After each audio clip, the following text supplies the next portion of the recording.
ఓం గురు జయ గురు జయ జయ గురు. ఓం గురు జయ గురు జయ జయ గురు.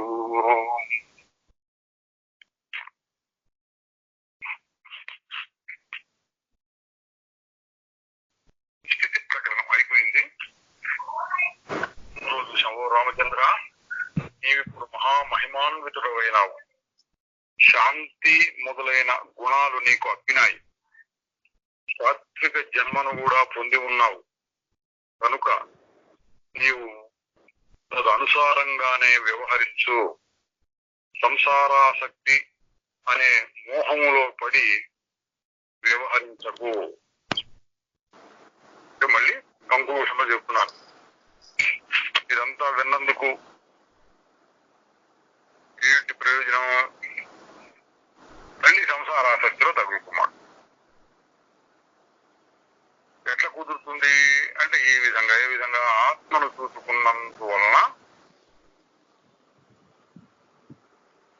సంసారాసక్తిని తగ్గించుకోవాల్సి వస్తుంది. తగ్గించుకోవటం అనేది అదొక సాధన కిందకు వస్తుంది. తగ్గించుకోవడానికి ప్రత్యేకమైన ప్రయత్నం చేయొచ్చు.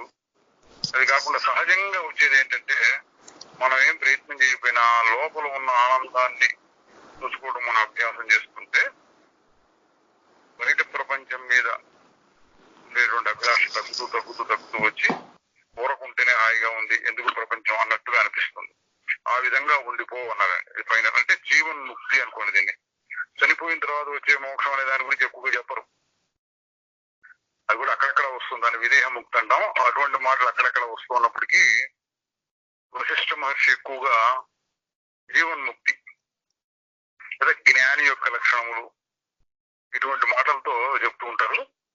బ్రతికి ఉండగానే నువ్వు ఆ స్థితిని అనుభవించాలి. దాని పరిణామం ఎట్లా ఉంటుంది? ఆ స్థితిని అనుభవిస్తే ఈ సంసారాసక్తి అనే మోహంలో పడి వ్యవహరించకు. సంసారాసక్తి దానంతా తగ్గాలి.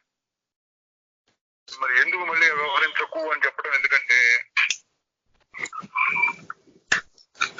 ఎప్పుడైనా మాయ కమ్మే అవకాశం ఉంది. 100% పర్ఫెక్షన్ వచ్చిన వాడు ఈ జ్ఞానం బాగా అభ్యాసం చేసి ఉంటే ఒకవేళ కింద పడ్డా మళ్ళీ పైకి లేవదీస్తుంది. ఆ శక్తిని ఉపయోగించుకుని సంసారంలో మళ్ళీ మునగకుండా నువ్వు వ్యవహరించు అన్నారు. తర్వాత ఉపశమ ప్రకరణం, మూడో ప్రకరణం. మొదటిదంటే వైరాగ్యము ముముక్షత్వం అయిపోయిన తర్వాత ఉత్పత్తి ప్రకరణం. ఉత్పత్తి అంటే పుట్టడం, మామూలుగా సృష్టి అని చెప్తూ ఉంటాం. రెండవది స్థితి ప్రకరణం, ఉండటం. మూడవది ఇక్కడ ఉపశమ ప్రకరణం అంటే తగ్గిపోవడం, లేకపోతే మామూలుగా సృష్టి స్థితి లయములు అని చెప్తూ ఉంటారు.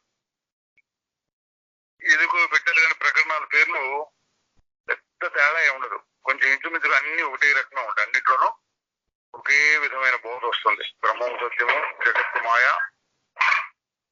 దాని మీద భ్రమపడకూడదు అనేటువంటి ఇది ఎప్పుడు వస్తూ ఉంటుంది. సరే, ఉపశమ ప్రకరణం వాల్మీకి మహర్షి చెప్తున్నాడు. వాల్మీకి మహర్షి అంటే ఎవరు మర్చిపోయి ఉండొచ్చు, ఈ రాసిన ఆయన. ఈ వాల్మీకి మహర్షి భరద్వాజుడు అనే తన శిష్యునికి చెప్తున్నాడు. ఏం చెప్తున్నాడు? వశిష్ఠ మహర్షి రాముడికి ఈ విధంగా ఉపదేశించాడు అనే మాటని వాల్మీకి భరద్వాజుడు చెప్తున్నాడు. ఈ విధంగా వశిష్ఠ మహర్షి ఉపదేశించేసరికి సాయం సమయం అయింది. వశిష్ఠుడు ఆనాటికి తన ఉపదేశాన్ని ఆపగా సభలోని వారంతా తమ తమ నిలయాలకు పోయి విద్యుక్త కర్మల్ని ఆచరించి విశ్రమించారు. నాటి రాత్రి అందరూ సుఖనిద్రను చెందగా ఒక్క రామచంద్రుడు మాత్రం పగలు వశిష్ఠుడు చెప్పిన బోధను విచారణ చేస్తూ నిద్రించలేకపోయాడు. మరునాడు ఉదయం అందరూ దశరథుని సభకు ఏతించారు. వశిష్ఠ రామ సంవాదం తిరిగి మొదలైంది.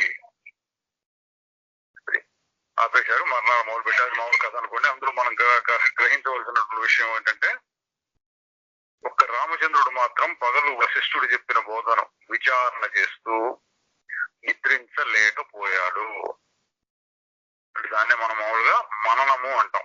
శ్రవణము తర్వాత మననం. అది అన్నమాట అండి లక్షణం. ఎంతవరకు పోయింది అనే చాలా సీరియస్. నిద్ర కూడా రాల దాని గురించి మళ్ళీ మళ్ళీ మళ్ళీ మళ్ళీ మళ్ళీ మళ్ళీ ఆలోచిస్తున్నాడు విన్న విషయాన్ని. అయితే మనందరం ఇట్లా నిద్ర పాడు చేసుకుని మననం చేయాలంటే కాదు. మొట్టమొదటిసారి కాబట్టి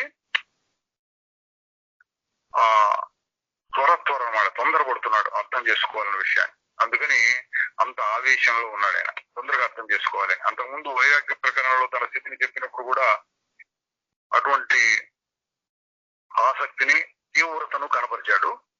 ఇప్పుడు కూడా మననం చేయటంలో కూడా అంత తొందరపాటు తీవ్రత ఉంది. రోజు అట్లా ఉంటాడని కాదు, ఒక మొదటిసారి అర్థం చేసుకోవడం కోసం అట్లా ఉన్నాడు. మననం చేయాలి, శ్రవణం తర్వాత మననం చేయాలి అని మనకు సూచన అన్నమాట. నేను వింటూ ఉంటానండి. ఏదో భగవద్గీత గురించి నేను 15 సంవత్సరాల నుంచి వింటున్నాం. భగవద్గీత 13వ అధ్యాయంలో ఇప్పుడు ఉన్నాం అన్నారు అనుకోండి. అంత విస్తారంగా వివరంగా చెప్పుకుంటూ పోయినారు అనుకోండి. ఎవరో చెప్తున్నారు, వీళ్ళు వింటున్నారు. వారానికి ఒకసారి కావచ్చు. విని విని విని విని 15 ఏళ్ళు పట్టింది. ఇంకా 13వ అధ్యాయంలో ఉన్నారు అంటే ఒక రకంగా గొప్పగా అనిపిస్తాబ్బా, అంతకాలం నుంచి వీళ్ళు సాధన చేస్తున్నారు అని. కానీ మరి శ్రవణం చేస్తారు, మననం ఎప్పుడు చేస్తున్నారు? మననం చేస్తే మళ్ళీ ధ్యానం ఎప్పుడు? మననం తర్వాత ధ్యానం, ధ్యానం తర్వాత దాని ప్రయోజనం కనపడాలి. సమాధి స్థితి, మనస్సు ఆగిపోవాలి. ఊరికి ఏకాంతంలో కూర్చున్నప్పుడు లేక వ్యవహారం చేస్తున్నప్పుడు కూడా మనస్సు ఆగి ఆ ప్రయోజనం ఫలితం మనకు దక్కాలి. అందుకోసం శ్రవణంతో ఆగితే కాదు, శ్రవణం తర్వాత మననం చేయాలి. మననం బాగా కుదిరి ఇక నాకు ఏ విషయంలోనూ సందేహం లేదు అని గట్టిగా అనిపిస్తే శ్రవణం కూడా అక్కర్లా.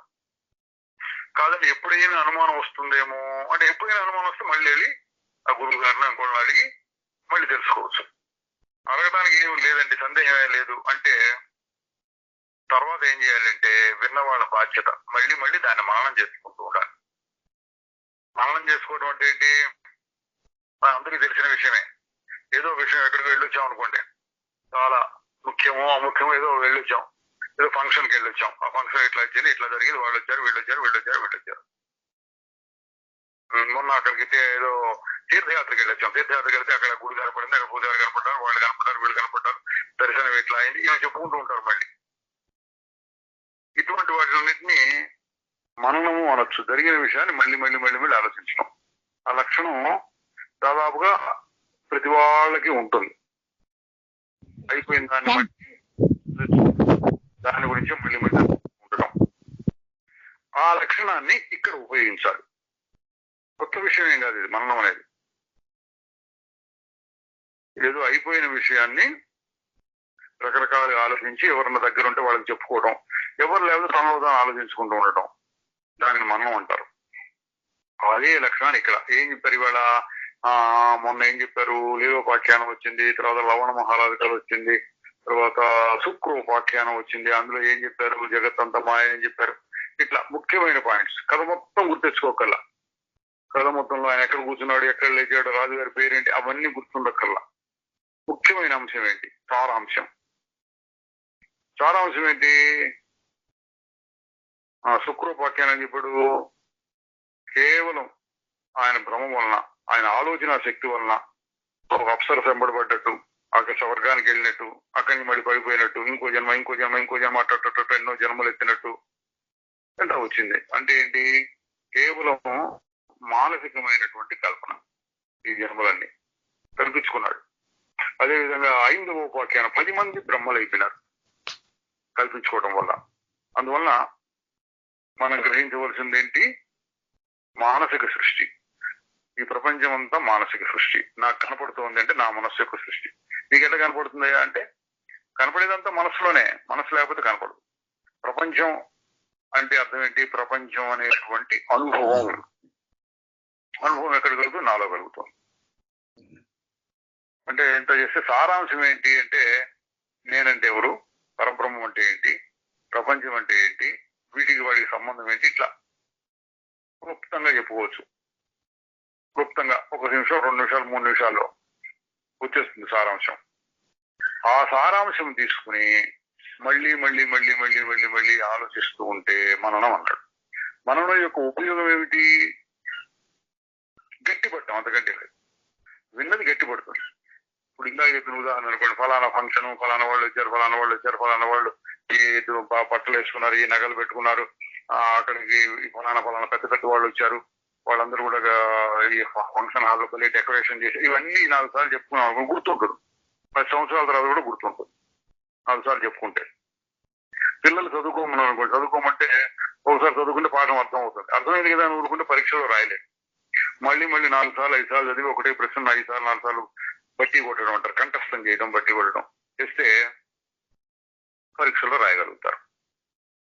అది ప్రక్రియ. ఇక్కడ మళ్ళీ అనుకుంటూ ఉంటే నీకు గట్టి పడుతుంది. ఆ విషయాన్ని శ్రీరామచంద్రుడు చేసి చూపించాడు.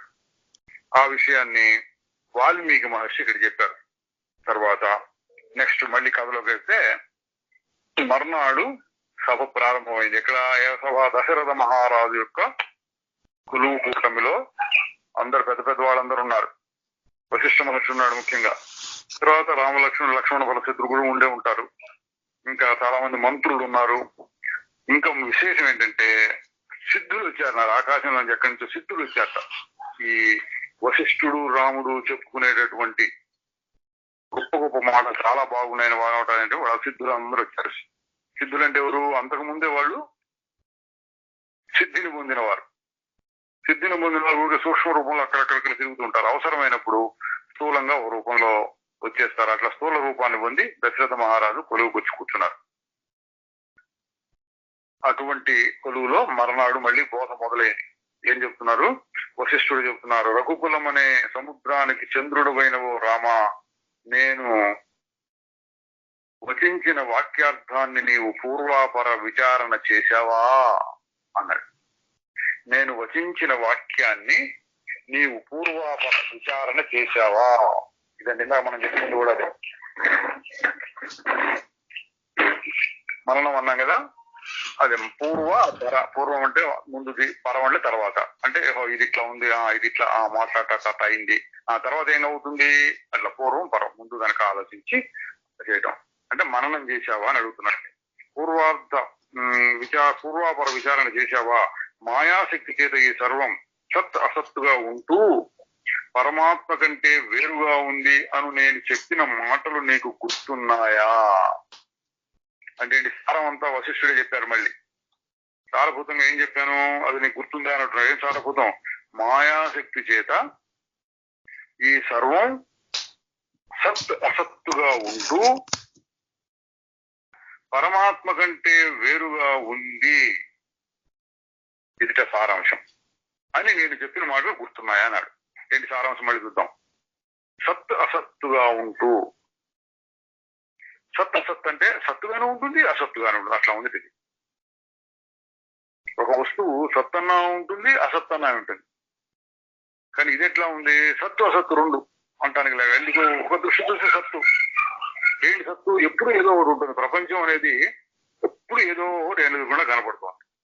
మరి అసత్తు ఏంటంటే ఒక్క క్షణం కూడా నిలకడగా ఉండదు, ఎప్పుడు మారిపోతుంది మారిపోతుంది మారిపోతుంది మారిపోతుంది. అట్లా చెప్తే అసత్తు. ఎప్పుడు ఏదో ఒకటి కనపడుతూ ఉంటుంది ఎదురుకుండా, అది సత్తు. మరి నిజంగా ఉంటుందంటే నిజంగా ఉండదు. కొన్ని లేకుండా పోయిందా పూర్తిగా అసలు గాఢ నిద్రలో ఏమి లేకుండా మొత్తం ప్రళయం అయిపోయింది, అట్లా లేదు, కనపడుతూ ఉంటుంది. అందువల్ల దీన్ని చెప్పడానికి వీలు లేనటువంటిది అన్నాడు. చెప్పడానికి వీలు లేనటువంటిది అనే దానికి సంస్కృతంలో మాయా అనే మాట వాడారండి. చెప్పడానికి వీల్లేదు. ఎందుకు? వ్యాలిటీ వాడి ఇటు చూపిస్తున్నాడు ఏమో, ఆ మాయ ఏంటో వాడికే తెలుసు, మనకి తెలియదు, చెప్పడానికి వీల్లేదు.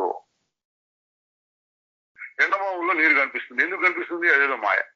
ప్రకృతిలో ఉన్నటువంటి అదొక మాయ, వింతల్లో అదొకటి. అట్లాగే పరమాత్మ ఉంటే, పరమాత్మ అంటే మారకుండా ఉండే స్వరూపం ఉంటే ఇంకో కొత్తది ఏదో వచ్చినట్టు. అది ఎట్లా ఉంటుంది? మారుతూ మారినట్టుగా ఉంటుంది. సత్ అసత్తుగా ఉంటే పరమాత్మ కంటే వేరుగా ఉంది. అది ఇదేంటి ఉన్నది? ఎట్లా ఉంది? పరమాత్మయే ఎట్లా కనిపిస్తున్నాడు అంటే పర్వాలేదుట. కాదు, పరమాత్మ కంటే వేరుగా ఒకటి ప్రత్యేకంగా ఉన్నది. పరమాత్మ ఇక్కడ ఉన్నాడు, దానికి వేరుగా. మన కథల్లో చెప్తుంటాడు, దేవుడు ఉన్నాడు, దేవుడికి ప్రతినిధిగా దేవుడికి వ్యతిరేకంగా ఒక రాక్షసుడు ఉన్నాడు. ఆ దేవుడికి రాక్షసుడికి యుద్ధం జరుగుతుంది. చివరికి దేవుడు గెలుస్తాడు. ఇవన్నీ ఇవన్నీ మన పురాణాల్లో కథలు అట్లా ఉంటాయి. అట్లా ఇక్కడ పరమాత్మ ఉన్నాడు లేక ఉన్నది పరమాత్మ స్వరూపం. ఆ పరమాత్మ కంటే భిన్నంగా, పరమాత్మ ఎదురుకుండా వ్యతిరేకంగా ప్రతిపక్షంలాగా ఒక ప్రపంచం ఉన్నది అనటానికి వీలు లేదు. అంటే ఎట్లా అనాలి? ప్రపంచం లేదు మాయ అనొచ్చు, లేదా ప్రపంచం ఉన్నది కానీ ప్రపంచం కాదు, అది పరమాత్మయే ప్రపంచంలా కనపడుతున్నాడు. మరి ఏది నిజం అంటే మారకుండా ఏది ఉంటుందో ప్రపంచంలో అది పరమాత్మ, అది నిజం. మారకుండా ఏది ఉందో అది నిజం, మారిపోయేదంతా అబద్ధం. మారకుండా ఏది ఉంటుంది దానికి పరమాత్మ అని పేరు పెట్టి, మారిపోయేదంతా ఏంటి? నామరూపములన్నీ మారిపోతుంటాయి.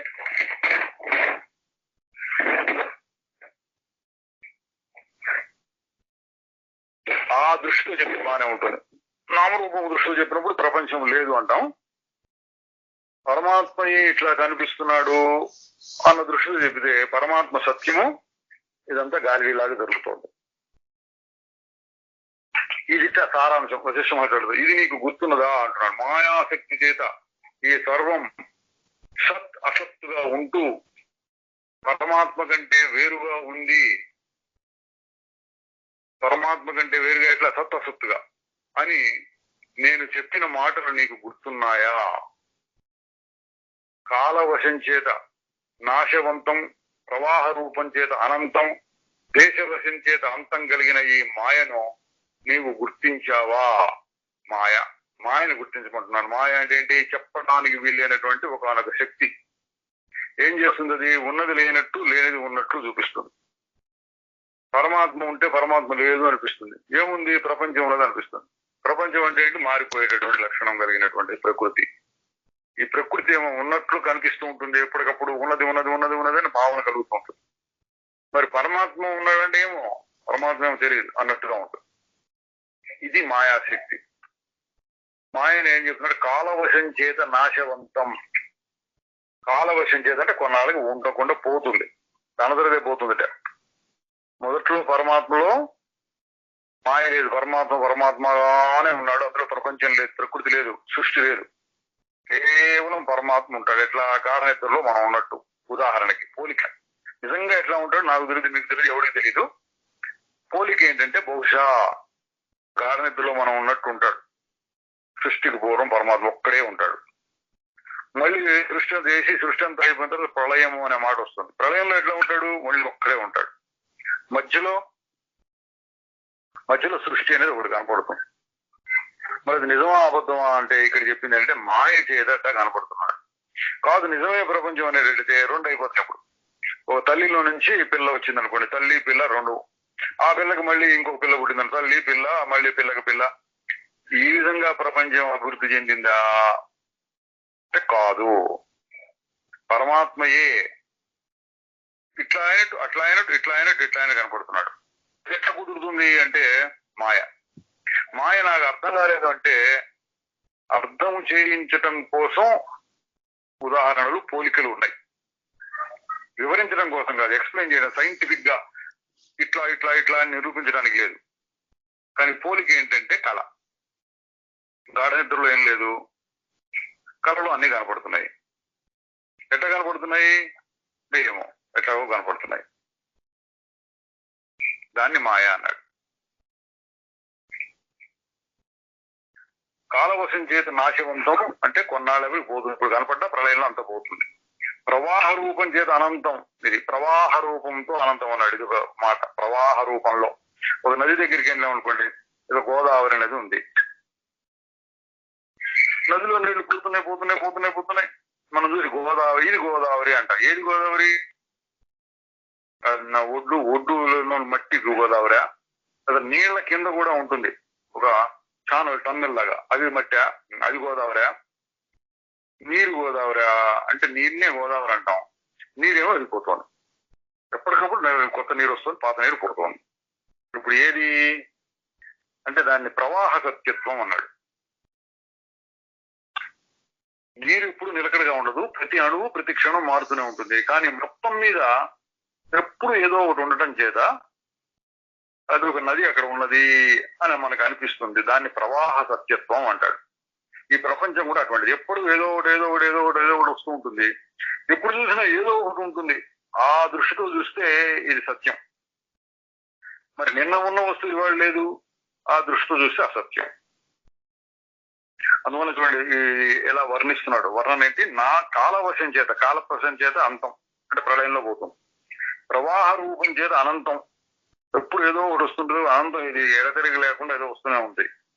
తర్వాత దేశవశం చేత అంతం, దేశం ఈ దేశంలో ఉంది, ఆ దేశంలో లేదు. ఇక్కడ దేశం అంటే ఒక ప్రదేశం అనుకోండి. ఏ ప్రదేశంలో లేదు అంటే ఈ సృష్టి మొత్తం పరమాత్మలో ఒక అంశం ఉన్నాడు. ఏదో 100కి 1 భాగంలోనో 10 భాగాల్లోనో లేకపోతే 1/4 అందులోనో ఒక చోట చెప్పారులేండి. ఒక పావు ప్రపంచం అయితే పరమాత్మ 3 పావులు. పరమాత్మ మారకుండా ఉండే పరమాత్మ అంటే చాలా తక్కువ ప్రదేశంలో ఇది ఉంటుంది. తక్కువ ప్రదేశంలో పరమాత్మ మాత్రమే ఉంటాడు, ప్రపంచం కూడా అక్కడ ఉండదు. ఆ దృష్టితో చెప్తున్నారు. దేశవశం చేత అంతం కలిగిన ఈ మాయను నీవు గుర్తించావా? మాయను గుర్తించావా? అది చెప్పిన దాని బోధ సారాంశం అడుగుతున్నాడు, ప్రశ్నలు వేస్తున్నాడు. నేను బాగా మననం చేశావా? అదొకటి. రెండోది, ఈ మాయను గుర్తించావా?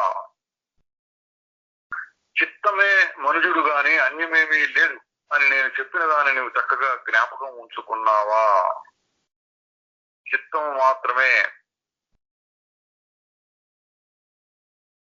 మనుజుడు అంటే నేను అనుకోవడమే. అనిపించడం అనుకోవడం, అనిపించడం అనుకోవడం. నేను అనిపిస్తుంటే మనిషి ఉన్నట్టు, ఏం అనిపించకుండా ఉంటే పరమాత్మ ఉన్నట్టు. అంత చిత్తం. చిత్తం అంటే మనస్సు అనుకోండి. మనస్సులో కలిగినటువంటి అనుభవాలు. నేను అనేది కూడా మనస్సులో కలిగిన అనుభవమే. ఒక అనుభవం. నేను పొద్దున ఉన్నాను, ఇప్పుడు ఉన్నాను, సాయంత్రం ఉంటాను. ఈ మూడింటిని కలుపుకొని నేను ఉంటాను. ఇది ఎక్కడ? మనస్సులో కలిగినటువంటి ఒక భావం, అహంకారం, ఈగో అంటాం. అది ఎక్కడ కలుగుతుందో అది కూడా అంతఃకరణలోనే. అంతఃకరణలో కలుగుతుంది. ఎట్లా చెప్పొచ్చు అంటే గాఢ నిద్ర మొదలైన స్థితుల్లో అది కనపడదు, ఉండొచ్చు, స్పష్టంగా కనపడదు. అందుకని అది ఎక్కడి నుంచి వచ్చింది అంటే అది కూడా చిత్తం. చిత్తమే మనుజుడు గాని అన్యమేమీ లేదు. చిత్తమే మనుజుడు అంటే చిత్తమే ప్రపంచం అని కూడా అన్నారు. చిత్తమే మనుజుడు, చిత్తమే ప్రపంచం అంటే అనుభవాలు. ప్రపంచం ఉంది అని తెలుసు అంటే ప్రపంచం అనే అనుభవం నాకు కలుగుతోంది. కళ్ళ ద్వారా, చెవుల ద్వారా, ఇతర ఇంద్రియాల ద్వారా ప్రపంచం అనే అనుభవం నాకు కలుగుతోంది. ఎట్లా కలుగుతోంది?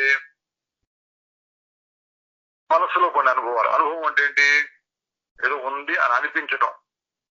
అది ఎట్లా ఉంటుంది? ఎప్పటికప్పుడు మారుతుంది. ఒకటేదో అనుభవానికి వస్తుంది. ఇప్పుడు నేను గుర్తు చూస్తున్నాను, ఒక వాక్యం చదివాను. ఈ వాక్యం వదిలితే గాని తర్వాత వాక్యానికి వెళ్ళలేను. ఆ వాక్యం అయిపోయింది. ఆ వాక్యం అంటే ఏంటి? ఆ వాక్యం యొక్క అనుభవం. కళ్ళతో చూసి దాన్ని చదివి దాని అర్థం నేను తెలుసుకుంటే ఇదంతా ఎక్కడ జరిగింది? లోపల, మనసులో కాదు. బయటే ఉంది పుస్తకం కానీ ప్రపంచం కానీ బయటే ఉంది అన్నప్పటికీ బయట ఉన్న దాని యొక్క ప్రభావం మన మీద చాలా స్వల్పం. ఊరికి అక్కడ కళ్ళలో పడేటట్టు చేస్తుంది. తర్వాత అది ఏంటి అనుకోవడం, అక్షరాలు చదవడం, గుర్తుపట్టడం, దాన్ని అర్థం చేసుకోవడం, ఆహా ఇదే అదే ఏం చేయాలి అని ఆలోచించడం, ఇదంతా 100కి 90 వంతులు, 95 వంతులు, 99 వంతులు అంతా లోపలే జరుగుతూ ఉంటుంది. అందుకని ప్రపంచం మొత్తం అనుభవాల కంటే వేరు కాదు. ఆ అనుభవాల్లో ఒకటి నేననేటువంటి అహంకారం. అందుకని ప్రపంచం కంటే వేరుగా నీకు ఏమీ అనుభవం లేదు అని నేను చెప్పిన దాన్ని నువ్వు చక్కగా జ్ఞాపకం ఉంచుకున్నావా?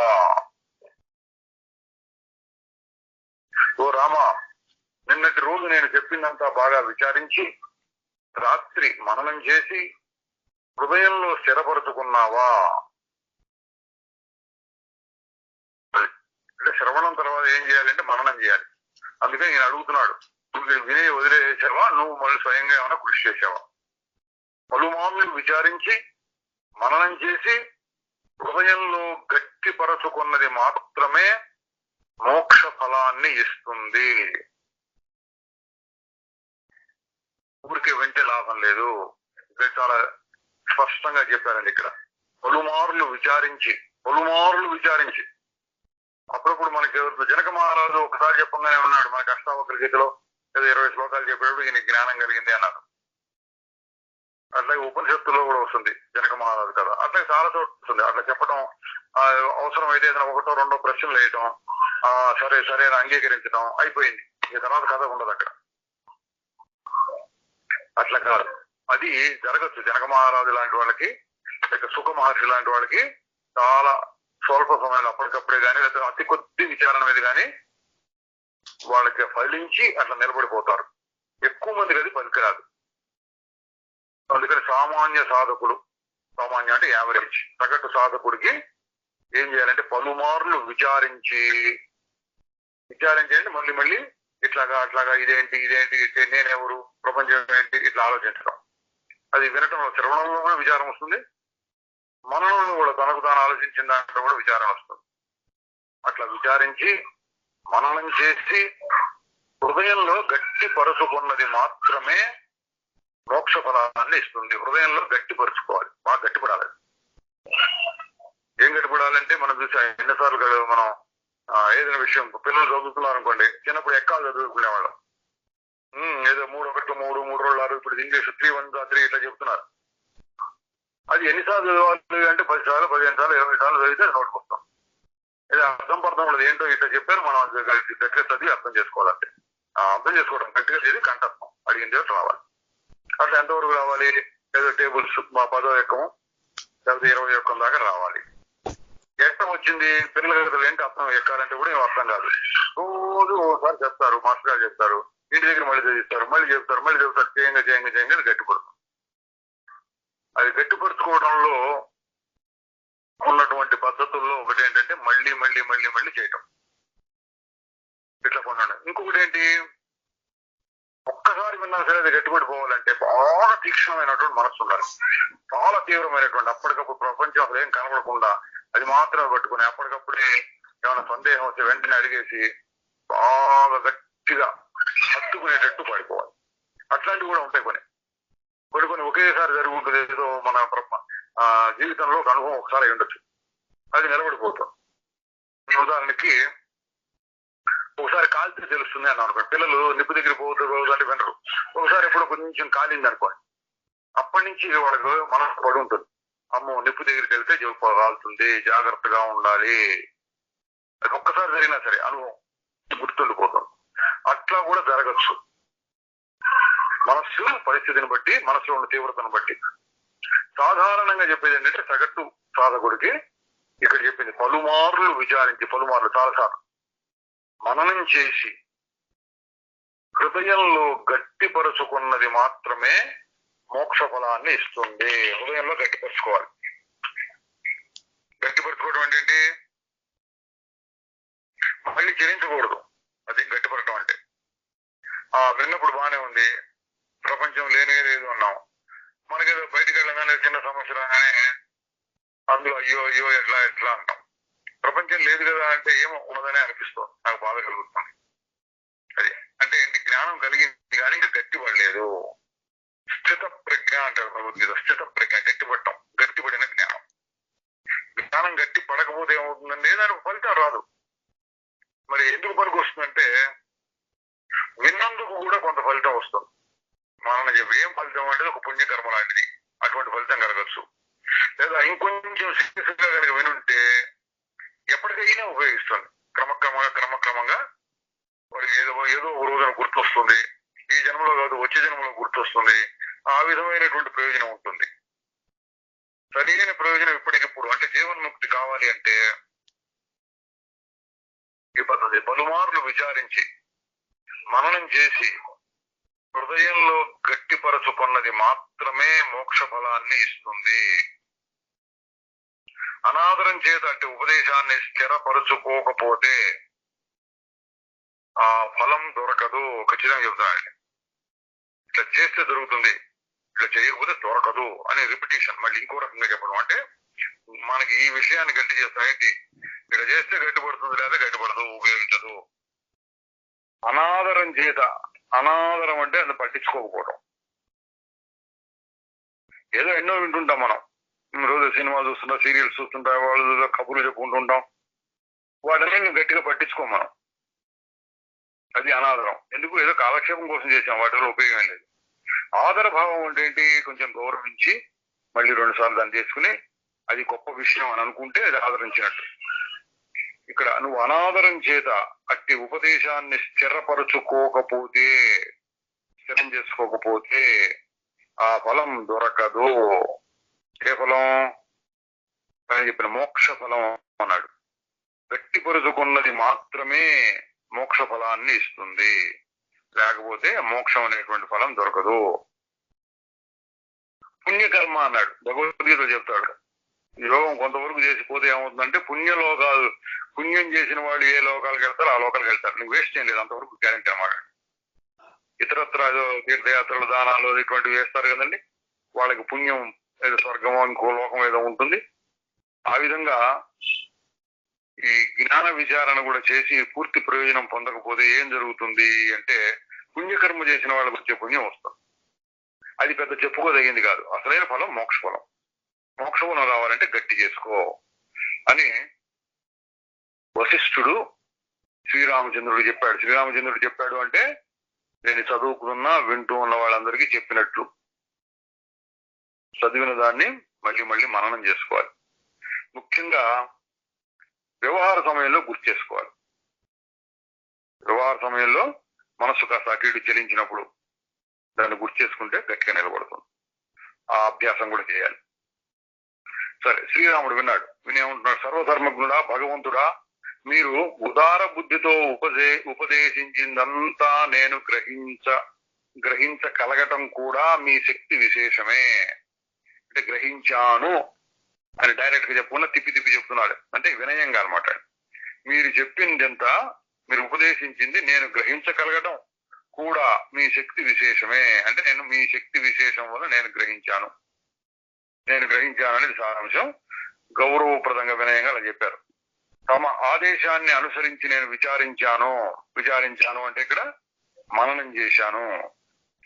సర్వానర్థ నివారకం, మనోహరం, పరమ పురుషార్థ సాధకం, బ్రహ్మానంద సాధకం, పవిత్రం అయిన తన ఉపదేశం సిద్ధులకి కూడా శిరస్సులపై ధరించతగిందే. వర్ణన అనమాట. అనే 4-5 సార్లు. ఎందుకంటే వినేవాళ్ళకి రుచి పుట్టడం కోసం, ఆ గొప్ప విషయం కదా అని వినేవాళ్ళకి రుచి పుట్టడం కోసం ఇటువంటి వర్ణనలు చేశారు. ఏం చేశాడు? సర్వానర్థ నివారకం, అన్ని కష్టాలు తొలగించేది. మనోహరం, మనస్సుకి హాయిగా ఉంటుంది. పరమ పురుషార్థ సాధకం, పరమ పురుషార్థం అంటే మోక్షం అనేది సాధించి పెడుతుంది. బ్రహ్మానంద సాధకం, గొప్ప ఆనందాన్ని ఇస్తుంది. పవిత్రం అంటే పాపాన్ని పోగొడుతుంది, పవిత్రం చేయడం. ఆయన తమ ఉపదేశం సిద్ధులకి కూడా, సిద్ధులంటే ఇంతకు ముందే దీన్ని బాగా తెలుసుకుని ఆ స్థితిలో ఉన్నటువంటి జ్ఞానులకు కూడా శిరస్సులపై ధరించతగిందే. చాలా గొప్ప విషయం. మీ ఉపదేశం ప్రారంభంలో మధురంగాను, మధ్యకాలంలో సౌభాగ్యదాయకంగాను, అంతంలో మోక్ష రూపంగాను ఉంటుంది. ఎట్లా ఉంటే బాగా వర్ణిస్తున్నాడు. కవిత్వం ఇది. ప్రారంభంలో మధురంగాను, వెంటనే ఇంకా చెప్పండి అన్నట్టుగా ఉంటుంది. మధ్యకాలంలో సౌభాగ్యదాయంగాను, వింటూ ఉండగానే హాయిగా అనిపిస్తుంది మధ్యకాలంలో. తర్వాత అంతంలో, అంతా అయిపోయిన తర్వాత మోక్షం, నాకు ఇంకే కష్టం లేదు అన్నట్టుగా అనిపించడం. ఈ విధంగా ఉందిట.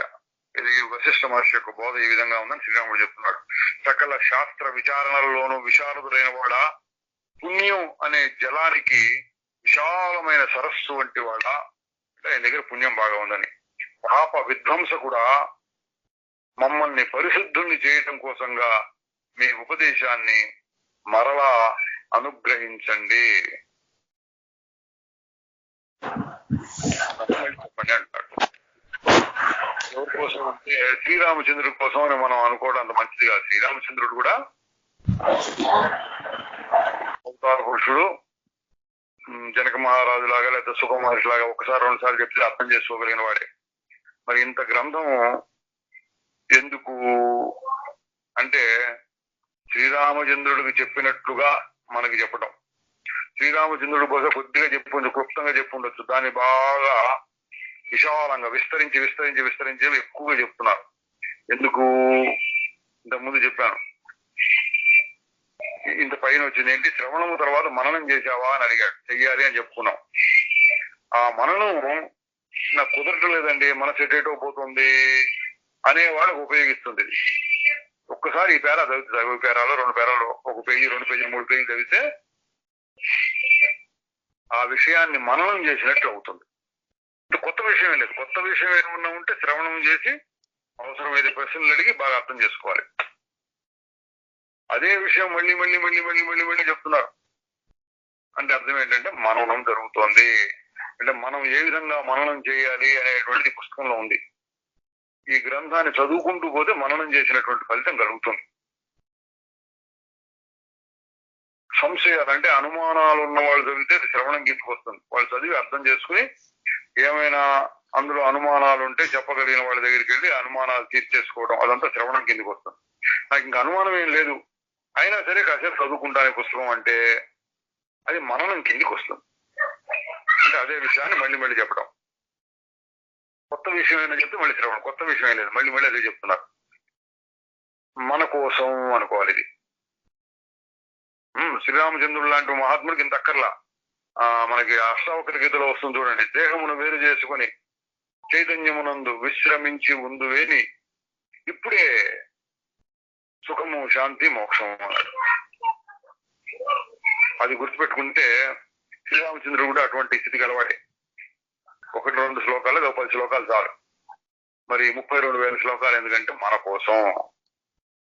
దీన్ని చదవటమే ఒక మననం అవుతుంది. మనం ప్రత్యేకంగా కూర్చొని మననం చేయలేకపోతే ఇటువంటి గ్రంథాలు తీసుకొని, ఇటువంటి గ్రంథాలను ముఖ్యంగా ఉపయోగవచ్చమే. శ్లోకాలు ఉన్నాయి. అష్టావకర గీత శ్లోకం, ఒక శ్లోకం చదివి మళ్ళీ మనం ఆలోచించాలి. ఇందులో ఏంటంటే మనం ఆలోచించక్కర్లా, ఈ చదువుకునే దాన్ని అర్థం చేసుకుంటూ పోతే మనం చేసినటువంటి ఫలితం వస్తుంది. మనం ప్రత్యేకంగా ఆలోచించక్కర్లేదు, కానీ శ్రద్ధ కావాలి. శ్రద్ధతో దీన్ని చదువుకుంటూ పోతే మననం అవుతుంది.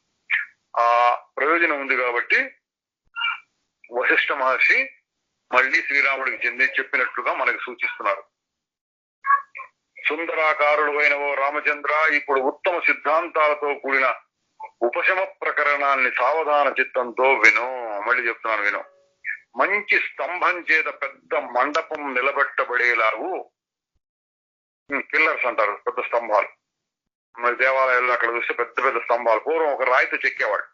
అదే ఒక రాయి మీద ఎట్లా అతికించేవాడు. ఒకే రాయి, పెద్ద రాయి తీసుకొచ్చి దాన్ని చెక్కి ఒక స్తంభం లాగా చేసేవాడు. ఆ స్తంభం మీద ఇతర స్తంభాలు పెట్టేవాడు. ఇప్పుడేమో అంత సిమెంట్ రాళ్ళు, ఇనుము, కంకర ఇట్లాంటివి పెట్టి కట్టేస్తున్నారు. ఒక పెద్ద పెద్ద రాళ్ళు తీసి కట్టేవాడు. ఆ రోజుల్లో కూడా ఉండేది స్తంభాలలాగా. ఆ స్తంభం మీద దానికి తగినంత బరువు పెట్టితే అది నిలబడుతుంది. పెద్ద పెద్ద మేడలు కూడా కట్టేవాడు. 7 అంతస్తుల భవనం ఉండేవాడు, పూర్వం కూడా ఉండేది. అట్లా రాజస తామస జీవుల చేతనే ఈ దీర్ఘ సంసారం నిత్యం మోయబడుతోంది. పెద్ద భవనాన్ని, ఇక్కడ మండపం ఉన్నారు, పెద్ద హాల్ లాంటి దాన్ని నిలబెట్టడానికి మంచి స్తంభాలు కావాలి. అట్లా ఇక్కడ ఈ ప్రపంచం నిలబడుతోంది. ఎట్లా నిలబడుతోంది అంటే రాజస తామస జీవుల చేత ఈ దీర్ఘ సంసారం మోయబడుతోంది అన్నాడు. ఈ సంసారం మోయబడుతోంది. మోయబడుతోంది అంటే ఏంటి? వీళ్ళు నిలబెడుతున్నారు, మోస్తున్నారు తమ భుజాల మీద, కష్టపడి మోస్తున్నారు. మనకు అష్టదిగ్గజాలు అంటారు. అష్టదిగ్గజాలు 8 దిక్కులు 8 ఉంటాయి, ఈ భూమిని మోస్తూ ఉంటాయి. ఇంగ్లీష్ వాడు అట్లాస్ అనేవాడు ఎవడో భూమిని మోస్తూ ఉంటాట. హెర్క్యులస్ అట్లాస్ ఏదో ఉంది, వాళ్ళు మోస్తూ ఉంటారని. అట్లా ఈయన వశిష్ఠ మహర్షి ప్రకారం ప్రపంచాన్ని ఎవడు మోస్తున్నాడంటే ప్రపంచం నిజం అనుకునే వాళ్ళందరూ దాన్ని మోస్తున్నట్టు. మోయటం అంటే ఏంటి? దాంట్లో ఉన్న సుఖ దుఃఖాలు వీళ్ళు అనుభవిస్తూ ఉండటం. ఎవడు మోయటం లేదు అంటే నాకు సంబంధం లేదు అని సాక్షి మాత్రంగా ఉన్నటువంటి వాడు దాన్ని మోయటం లేదు. ఏం చేస్తున్నాడు? అట్లా సాక్షి మాత్రంగా ఉన్నాడు, పక్క నుంచి చూస్తున్నాడు. వాడు మోయకుండా ఎవడో మోస్తూ ఉంటే వీడు చూస్తూ ఉంటాడు. అది జ్ఞాని యొక్క పరిస్థితి. రాజస తామసిక గుణాలు కలిగినటువంటి వాళ్ళు ఈ దీర్ఘ సంసారాన్ని నిత్యం మోస్తూ ఉంటారు. సత్వగుణంలో స్థితి కలిగిన నీ వంటి ధీరులు ఈ సంసార మాయను పాము కుబుసాన్ని వదిలేటట్టుగా వదులుతారు. ఇది ఒక ఉదాహరణ. ఇది కూడా అప్పుడప్పుడు వస్తుంది. పాము కుబుసాన్ని వదిలేటట్టు. చర్మం ఊడిపోతుంది. మనకు కూడా ఊడుతుంటుంది, చెట్లకు కూడా ఊడుతుంటుంది, బెరడానికి ఊడుతూ ఉంటుంది. మనకి చర్మం ఎట్లా ఊడుతుంది? మనం తోముకున్నప్పుడు కొంచెం మట్టిలాగా వచ్చేస్తూ ఉంటుంది. కొత్త చర్మం వస్తూ ఉంటుంది, పాత చర్మం పై పొరలు పోతూ ఉంటాయి. చర్మం ఒకటే కాదు, అన్ని పోతూ ఉంటాయి. పాము దగ్గర విశేషం ఏంటంటే ఒక కుబుసం అనేది పెరుగుతుంది. దానికి పెరిగి పెరిగి పెరిగి బాగా పెరిగిన తర్వాత అది పాత చర్మం అన్నమాట. పాత చర్మాన్ని వదిలేసేసి కొత్త చర్మాన్ని పెట్టుకుంటుంది. ఎట్లా వదులుతుందంటే ఏదో సన్నగా రెండు చెట్టు కొమ్మల మధ్య నుంచో రెండు రాళ్ల మధ్య నుంచో అట్లా గట్టిగా పాక్కుంటూ వెళ్ళిపోతే పామేమో బయటకు వస్తుంది, కుబుసం ఏమో అక్కడ వెనకాల మిగిలిపోతుంది, గుట్టంలాగా అనమాట. ఇక్కడేంటి అంత గొప్ప ఉదాహరణ చూడండి. పాము చర్మం రెండు సహజం. పాముకు చర్మం ఉంటే సహజం, చర్మం పెరగడం సహజం, పాత చర్మం పోయి కొత్త చర్మం రావడం సహజం. కానీ ఒక్కసారిగా ఇంత చర్మాన్ని వదిలేస్తుంది కుబుసము అని అంటే ఏంటి? అది దానికి సహజమా సహజం కాదా అని చెప్పడానికి వీలైన పరిస్థితుల్లో ఉండాలి. సహజం అంటే ఎప్పుడు ఉండాలి, సహజం కాదు అంటే ఎప్పుడు లేకుండా ఉండాలి. అది వచ్చింది కానీ వదలడానికి వీలుగా వచ్చింది. అట్లా ఈ ప్రపంచం వచ్చింది, నా అనుభవంలో ఉంది, నాకు సుఖ దుఃఖాలు కనిపిస్తోంది, కానీ వదలడానికి వీలైనటువంటిది. పాము కుబుసం ఉదాహరణ ఇచ్చారు. ఇటువంటిది ఇంకొక ఉదాహరణ మన మామూలుగా ఏదో ఒడ్లు దంచితే బియ్యం వస్తాయి. ఆ బియ్యానికి ఉన్న పై పొట్టు సహజంగా అనిపిస్తుంది మనకు, సహజంగా వచ్చింది, పంటలో అట్లా వచ్చినాయి, కానీ కొంచెం దంచితే పోదు. ఇప్పుడు చెప్పండి, సహజమా అసహజమా? బియ్యాన్ని దంచితే విరిగిపోతే నూకలు అయిపోతే పిండి అయిపోతుంది. మరి ఒడ్లను దంచితే అట్లా కాకుండా ఈ పొట్టు విడిగా వస్తుంది, గింజ విడిగా వస్తుంది. ఇది ఒక ఉదాహరణ. పాము కుబుసాన్ని విడిచినట్టు, లేకపోతే పై పొట్టు పోయినట్టు, ధాన్యాల మీద పై పొట్టు తీసేసినట్టు. పై పొట్టు ఊరికే రక్షణ కింద ఉంటుంది, కానీ తొలగించుకోవడానికి వీలైనటువంటిది. ఇటువంటి ఉదాహరణ చెప్పారు. అట్లా మనం ప్రపంచంలో ఉన్నాం, మాయ అనేది వచ్చి అందులో పడేసింది. కానీ ఎటువంటి మాయ అంటే తొలగించుకోవడానికి వీలైనటువంటి మాయ. ఈ శరీరంలో మాయ అంటే ఎక్కువ శరీరం అనుకోండి, శరీరంలో పట్టుకొని నేను అంటున్నాం. అది ఎటువంటి మాయ అంటే తొలగించుకోవడానికి వీలైనటువంటి మాయ. ఇది పాము కుబుసం యొక్క ఉదాహరణతో అది చెప్తాడు. పాము కుబుసాన్ని వదిలేటట్టు నీ వంటి ధీరులు ఈ సంసార మాయను తేలిగ్గా వదులుతారు. సంసార మాయను తేలిగ్గా వదులుతారు. నీ వంటి ధీరులు ఈ సంసార మాయను పాము కుబుసాన్ని వదిలేటట్లుగా వదులుతారు. సహజంగా కనిపిస్తుంది కానీ వదలడానికి వీలైనటువంటి చర్మం అది కుబుసం. ఈ ప్రపంచంలో మనస్సే పుడుతోంది, మనస్సే వృద్ధి పొందుతోంది. సమ్యక్ జ్ఞాన దృష్టి చేత మనస్సే ముక్తిని పొందుతోంది.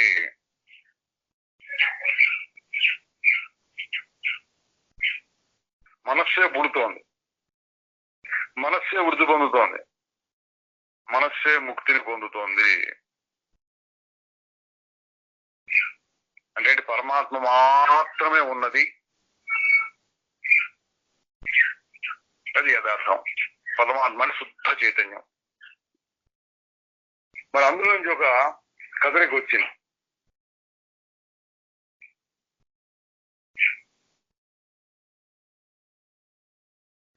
ఆ మొట్టమొదటి కదలికని మనస్సు అని పేరు పెట్టాం.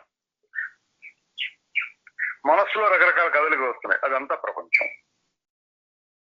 అంటే ఈ ప్రపంచం అంతా ఎక్కడ ఉంది అంటే మనస్సులో ఉంది. అది మనకి చెప్పుకోవచ్చు, ఇందులో చాలాసార్లు చెప్పుకున్నాం.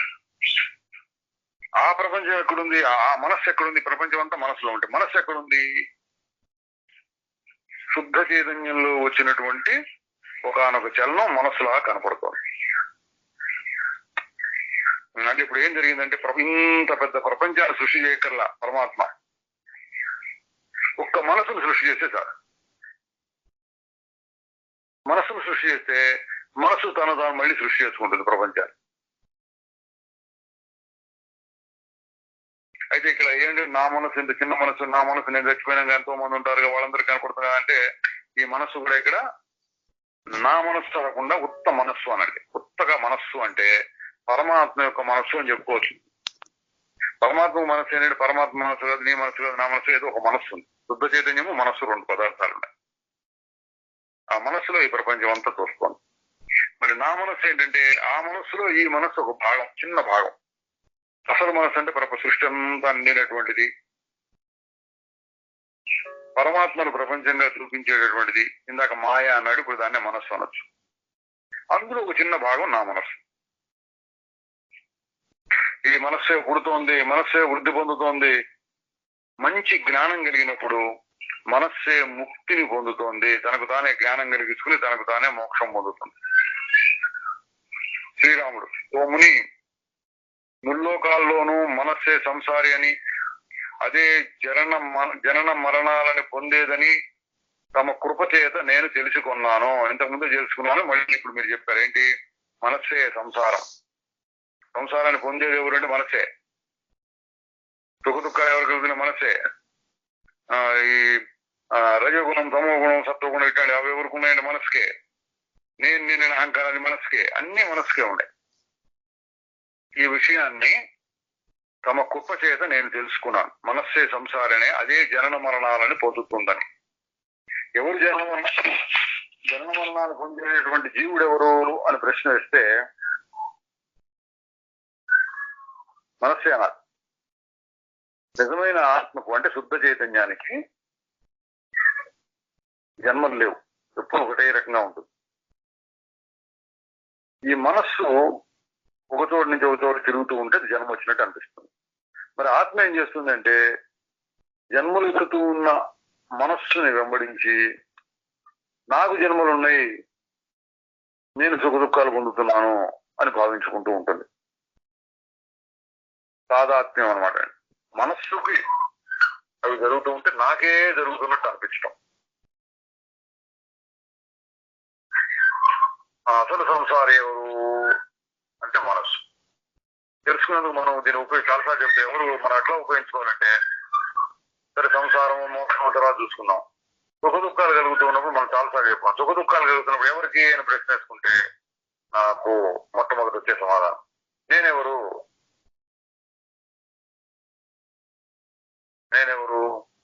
ఒకసారి రెండుసార్లు కొంచెం లోపలికి చూస్తే మూలంలో చూస్తే శుద్ధ చైతన్యం. నేనంటే శుద్ధ చైతన్యం.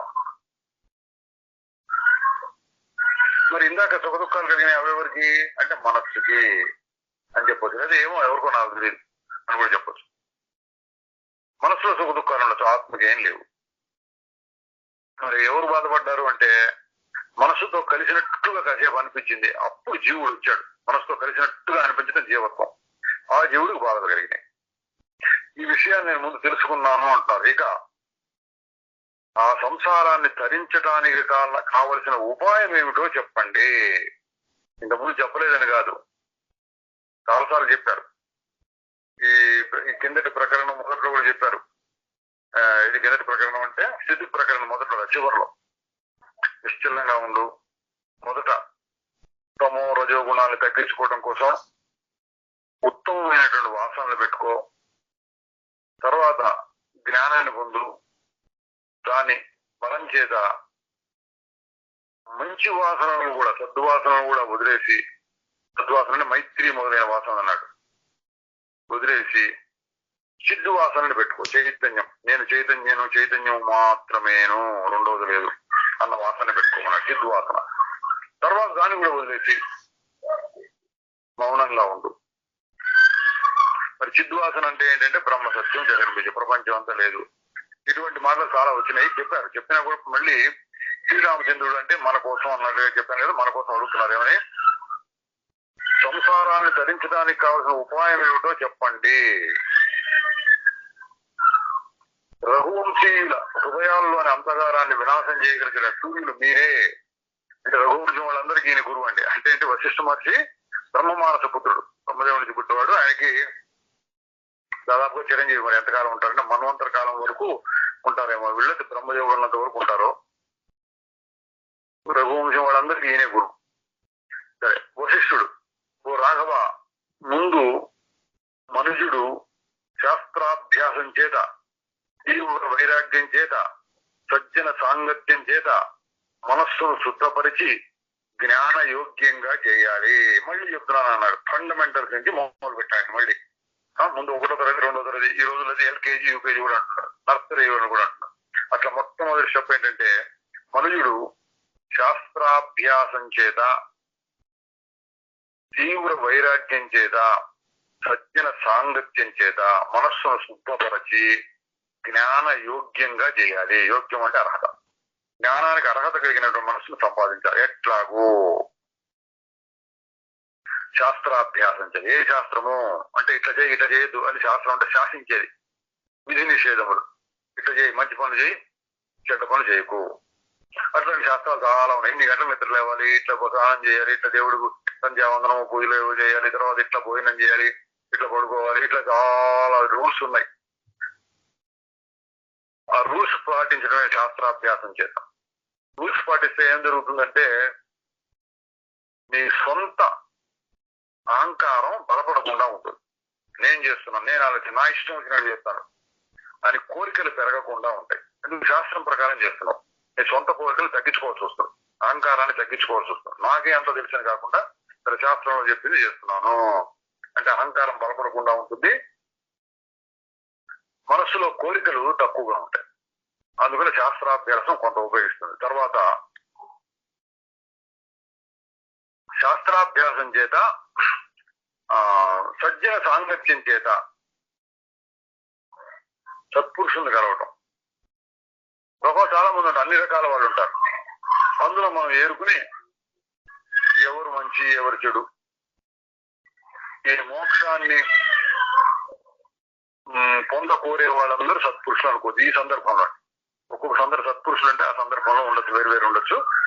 ఈ సందర్భంలో మోక్షం కొరకు ప్రయత్నం చేసే వాళ్ళందరూ వాళ్ళు ఎడగలుస్తుంది అంటే వైరాగ్యం చేత అన్నాడు. వైరాగ్యం ఎక్కువ కనపడుతున్న వాళ్ళలో, అతి సాధారణమైన జీవితం కలుగుతూ వారందరూ పరమార్థ విషయాల్లో, ఇది ఆత్మజ్ఞానం మొదలైన విషయాల్లో, ఇంకా ఆత్మజ్ఞానం దగ్గరికి రాలేదు అనుకుంటే ఏదో దేవతలను గురించినటువంటి ధ్యానములు మొదలైన విషయాల్లో గట్టిగా నిలబడి ఉంటారు. మనస్సును శుద్ధపరిచి ఆ విధంగా చేస్తే మనస్సు శుద్ధపడుతుంది అన్నాడు. శుద్ధం అంటే ఏంటి? కోరికలు బాగా పలసగా ఉండటం, అంత నా ఇష్టం వచ్చినా నేను చేస్తాననే దృష్టి లేకుండా ఉండటం, అది శుద్ధం. ఎందుకు శుద్ధం అంటామంటే అంత శాస్త్రం ప్రకారం చేస్తే నీ సొంత కోరికలు తక్కువైపోతాయి. శుద్ధం అంటే ఇంకోటి ఏంటంటే ప్యూర్, కల్తీ లేనిది. అంటే ఆ రకరకాల ఇతర భావనలు గట్టిపడకుండా ఉండటం. నేను సొంతంగా ఆలోచించాను, ఇది చేశాను, నాకు ఫలితం వచ్చింది, ఇది మంచిది, ఇది చెడు అంటే రాగద్వేషములతో ఆలోచిస్తే అవి గట్టిపడితే అశుద్ధం జరిగినట్టు. అట్లా కాకుండా శాస్త్రం చెప్పింది ఇది మంచిదని, సరే తీసుకున్నాం. శాస్త్రం చెప్పింది ఇది మంచిది కాదు, వదిలేయాలి అని, సరే తీసుకున్నాం, సరే వదిలేద్దాం. ఇట్లా ఆలోచిస్తూ ఉంటే మనస్సు శుద్ధంగా ఉంటుంది. అంటే దానికి సొంత అభిప్రాయాలు లేకుండా పోతాయి.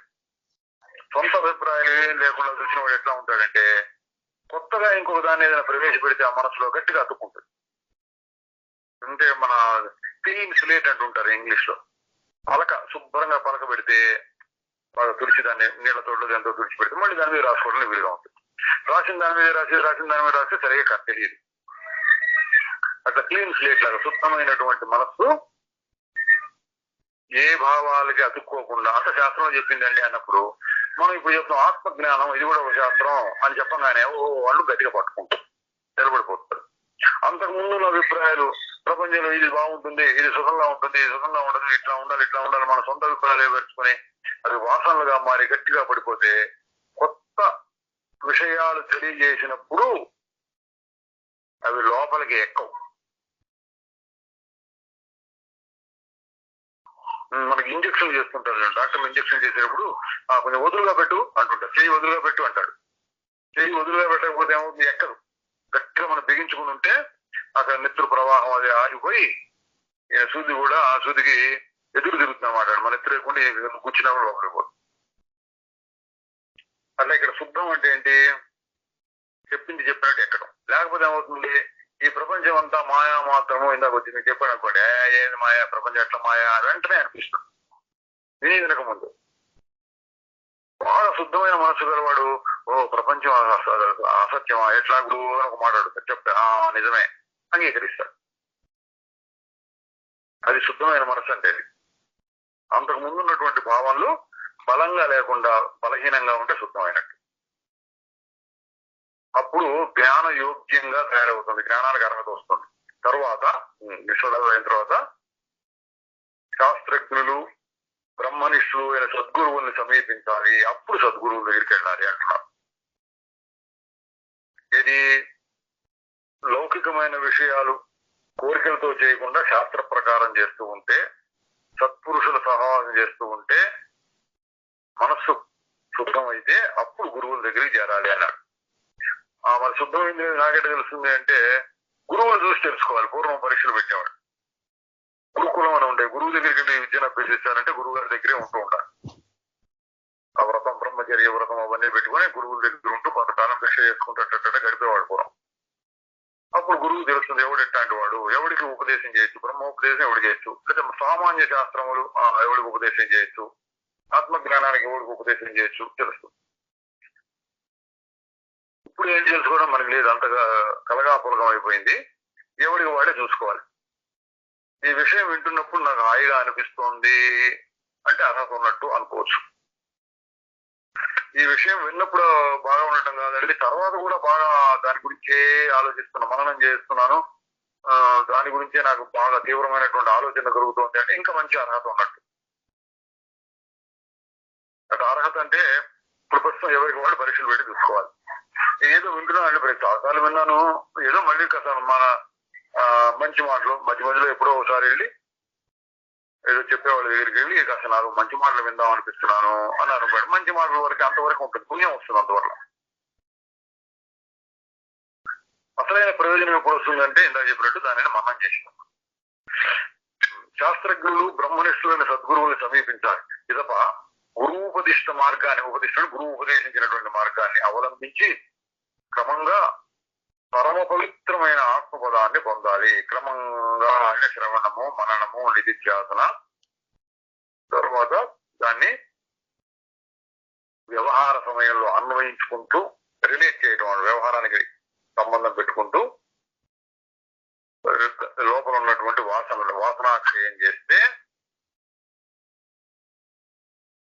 అప్పుడు మార్గం పూర్తయినట్టు. క్రమంగా పరమ పవిత్రమైన ఆత్మపదాన్ని పొందాలి. పరిశుద్ధమైన విచారణ చేత జీవుడు ఆత్మ చేత ఆత్మను చూడగలుగుతాడు. పరిశుద్ధమైన విచారణ చేత జీవుడు ఆత్మ చేత ఆత్మను చూడగలుగుతాడు. ఇదొకటి. ఒకసారి శుద్ధమైన మనసు చేత చూడగలుగుతారని వస్తుంది.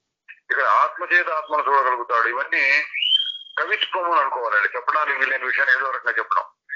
ఆత్మను ఆత్మ చూడటం ఏంటి? ఆత్మ చూసే లక్షణము లేదు, ఊరకు ఉంటుంది. అంటే ఒక అనుభవం కలుగుతూ ఉంటుంది, తనకు తాను ఏదో అనుభవం అన్నట్టు ఉంటుంది. తనకు తాను చూడటము అది తప్పే, లేదా మనసు దాన్ని చూస్తుంది అన్న తప్పే, అది చూడటానికి వీలు లేదండి అన్న తప్పే. ఏంటంటే ఏదో జరుగుతుంది, దాన్ని ఎక్స్ప్లెయిన్ చేయడం కష్టం, కానీ తన స్వరూపాన్ని తాను తెలుసుకోవచ్చు. దాన్ని ఇక్కడ ఏమన్నారు, ఆత్మచేత ఆత్మను చూడగలుగుతాడు. ఇక్కడ ఆత్మచేత ఆత్మను అంటే ఏం చెప్పాలి? శుద్ధమైన మనస్సు. మనస్సులో చలనం బాగా తగ్గిపోతే, చలనము మలినము లేని మనస్సు ఆత్మ. అంటే బాగా శుద్ధమైనటువంటి మనస్సు చేత ఆత్మ తెలుసుకోగలుగుతాడు. ఎట్లాగంటే శుద్ధమైన మనస్సు ఆగిపోయి ఉంటుంది, ఇంత పనిచేయదు. ఇంకా శుద్ధమైన ఆగిపోతే అప్పుడు తనను తాను చూసుకున్నట్లు అవుతుంది. ఆ శుద్ధమైన మనసు ఆత్మను చూసినట్లు అవుతుంది. శుద్ధమైన మనసుకు ఆత్మ అని పేరు పెట్టచ్చు. ఆత్మను ఆత్మే తెలుసుకుంది అని ఇది ఒక రకమైన కవిత్వము, ఒక రకమైన వివరణ.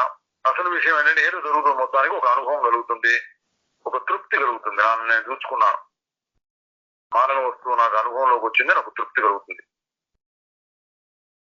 పదానికి ప్రవహించే స్వచ్ఛమైన జలం త్రోవలోని ఇసుకను తొలగించి వేసేటట్లు విచారం చేత ఆత్మతత్వాన్ని ఎరిగిన వారి బుద్ధి సమస్త మానసిక దుఃఖాలని అంతమొందిస్తుంది. పల్లానికి ప్రవహించే స్వచ్ఛమైన జలం త్రోవలోని ఇసుకను తొలగించి వేసేటట్లు మనకు తెలుసు ప్రవాహం అంటే గట్టిగా స్పీడ్ గా వచ్చేటటువంటిది. అక్కడ ఉన్న మట్టి ఇసుక వాటి కూడా కొట్టుకొస్తుంది. ఎక్కడో కొండల నుంచి వస్తున్నాయి అనుకోండి, మన ఊళ్ళో పక్కన నది ఉంది, నది ఉంటే అక్కడ దగ్గరికి వెళ్ళి చూస్తే ఇసుక కనపడుతుంది. ఎక్కడికి ఇసుక అంటే ఏ కొండల నుంచో రాళ్ళ నుంచో వస్తున్నప్పుడు రాళ్ళలో ఉన్న చిన్న చిన్న ఇసుక రేణువుల్ని పైన కొంచెం ఊడిపోతూ ఉంటే అవన్నీ కొట్టుకొని వచ్చి మనకి ఇసుకలాగా కనపడుతుంది. ఒక్కో చోట ఇసుకలు ఎంతడు మట్టిలాగా కనపడదు, ఒండ్రు మట్టి, బంక మట్టి, అది కూడా పైనుంచి కొట్టుకొచ్చింది. ఆ ఉదాహరణ చెప్పారు. ప్రవాహం వలన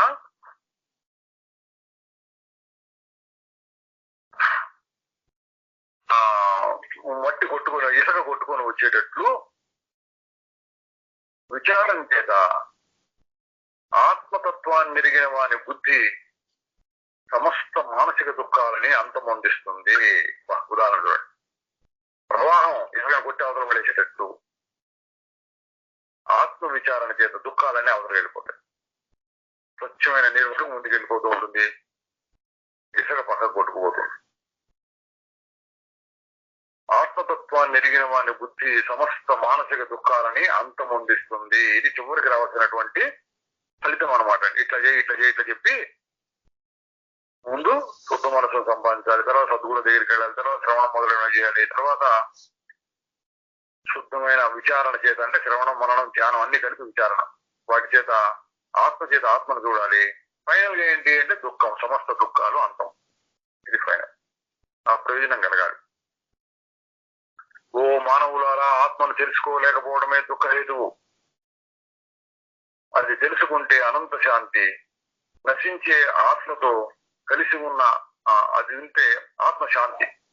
అది తెలుసుకుంటే అంటే దాన్ని తెలుసుకుంటే అనంతమైనటువంటి శాంతి. ఆత్మను తెలుసుకోలేకపోవడమే దుఃఖహేతు, దాన్ని తెలుసుకుంటే అనంతమైన శాంతి. ఇది సింపుల్ ఎన్నోసారి చెప్తుంది, మళ్ళీ ఒకసారి గట్టిగా దాన్ని మననం చేయాలి. ఏం చెప్తున్నారు ఇక్కడ? ఆత్మను తెలుసుకోలేకపోతే దుఃఖం, తెలుసుకుంటే అనంతమైనటువంటి శాంతి. నశించే ఆత్మతో కలిసి ఉన్న ఆత్మని వేరు చేసి చూడండి. రకరకాల మాటలు వాడుతుంటారు. ఖచ్చితంగా ఒక శాస్త్ర ప్రకారం ఒక పద్ధతిలో చెప్పు, డెఫినేషన్ అంటాడు. ఒక మాట ఒకటే అర్థం. అట్లా చెప్పు అంటే కష్టం ఈ శాస్త్రం. అట్లా చెప్పాలని ప్రయత్నం చేస్తే చాలా తిప్పి చెప్పాల్సి వస్తారు. ప్రశస్త మనిషి రకరకాలుగా చెప్తుంటారు. ఇక్కడ ఏం చెప్పారు? నశించే ఆత్మతో కలిస్తే దుఃఖం అన్నాడు. నశించే ఆత్మ అంటే ఏంటి? మనస్సు అని అర్థం చేసుకోవాలి. మనస్సు అని చెప్పిన ఆత్మే కదలికి వచ్చేటప్పటికి మనస్సులాగా అనిపిస్తోంది. ఆ కదలికని నశించే ఆత్మ అనొచ్చు. సాధారణంగా మనస్సు వలన దుఃఖం అని చెప్తే ఇక్కడ నశించే ఆత్మ అన్నాడు. నశించే ఏదైనా ఆత్మ నశిస్తుంది అని అర్థం తీసుకోకూడదు. అందుకే ఖచ్చితంగా చెప్పాలంటే ఇవన్నీ కష్టం. కవిత్వంలో ఒక్కోసారి ఇట్లా ఒకసారి అట్లా చెప్పచ్చు. నశించే ఆత్మతో అంటే అహంకారంతో కలిసిన చైతన్యంతో కలిసి ఉన్న ఆత్మని, నశించే ఆత్మతో అంటే మనసుతో కలిసి ఉన్న ఆత్మని వేరు చేసి మీరు స్వస్థతను పొందండి. ఇప్పుడు చెప్పుకునేది దేహమును వేరు చేసుకుని చైతన్యమునందు విశ్రమించి ఉండువేని ఇప్పుడే సుఖి శాంతం బంధమోక్షం అన్నాడు. అదే అర్థం ఇక్కడ. మనసుతోటి శరీరంతో వేరైపోయి శుద్ధమైన చైతన్యంగా మిగిలి ఉంటే మీరు స్వస్థతను పొందుతారు. స్వస్థత అంటే తనలో తాను ఉండటం. స్వస్థత అంటే ఆరోగ్యం అన్న అర్థంలో కూడా వాడుతుంటారు. ఆరోగ్యం అన్న అదే అర్థం, తనలో తాను ఉండటం. అంటే తనకు భిన్నంగా వచ్చినటువంటి రోగం మొదలైన వాళ్ళు లేకుండా తనకు తానుగా ఉంటే స్వస్థత అనే అర్థంలో లౌకికంగా వాడుతుంటాం. మన ఇక్కడ స్వస్థత అంటే తన ఆత్మస్థితిలో తాను ఉండటం. అది పైన చెప్పింది పరమ శాంతిని పొంది ఉండటం. ఓ మనుషులారా, ఇక్కడ చూడండి వశిష్ఠ మహర్షి చెప్తున్నారు. ఓ మానవులారా, ఓ మనుషులారా, మధ్య చెప్తున్నారు. శ్రీరాముడు చెప్పినట్ట అంటే శ్రీరాముడు చెప్పినట్టు కాదు. శ్రీరాముడు చెప్పిన సందర్భంలోనే ఒక శ్రీరాముడు మాత్రమే కాకుండా అందరినీ ఉద్దేశించి చెప్పినట్లుగా కొన్ని మాటలు చెప్తూ ఉంటారు. ఓ మనుషులారా, బురదలో పడ్డ బంగారానికి బురదతో సంబంధం ఉన్నట్లు బురదలో పడింది తీస్తే దానికి ఏమంటారు రూపాయలు చూద్దాం కొద్దిగా అయితే నీళ్లు పెట్టి కడిగితే పోతాం దానికి అంటించుకోదు బంగారానికి ఎందుకంత విలువ వచ్చిందంటే తేలిక ఏమంటావు దానికి ఆ ఉదాహరణ చెప్పారు ఓ మనుషులారా బురదలో పడ్డ బంగారానికి బురదతో సంబంధం ఉండనట్లు నిర్మలమైన మీ ఆత్మకి కూడా దేహంతో ఏమీ సంబంధం లేదు.